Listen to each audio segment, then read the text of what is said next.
Shalom à tous. Nous sommes le 1er août 2025, soit le vendredi 7 Av, la veille de Shabbat Chazon. Ce sont des moments un peu spéciaux, mais rapidement parce que c'est Erev Shabbat et que c'est non seulement une mitzvah de préparer Shabbat, mais aussi une joie. Quand on prépare Shabbat, même pour soi, on se fait plaisir, et aussi pour les autres, on fait plaisir aux autres. Les gens oublient de faire plaisir aux autres. Et ce que je peux vous dire, c'est que voilà, sur mon site, qui s'appelle Torah Vrai, sur doombi.com, des années j'arrive pas à le dire, je vais mettre l'adresse. Voilà, j'ai publié donc même sur Calameo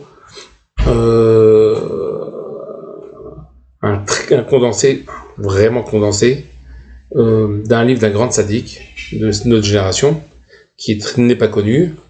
J'espère qu'un jour, rapidement, je vais pouvoir faire des cours, des shiurim sur ce que c'est le tzadikim starim, les tzadikim sont cachés, pas cachés, etc.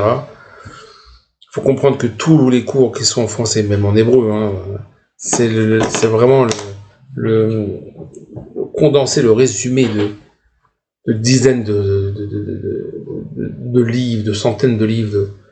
C'est énorme. La Torah est énorme. Infini et énorme.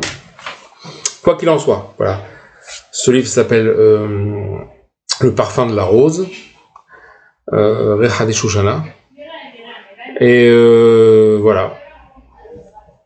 Comme vous l'entendez, on prépare Shabbat. Quoi qu'il en soit, voilà. Bonne lecture. Je sais qu'il n'y a pas toutes les réponses aux questions où on en est. Sachez que l'accalmie qu'il y a aujourd'hui, c'est pas une accalmie, c'est une préparation. C'est complètement différent. Et voilà. Il y a un livre qui est sorti en hébreu. J'essaierai de le traduire en français. C'est très dur pour moi de traduire en français. Et bon, Hachem Yazor.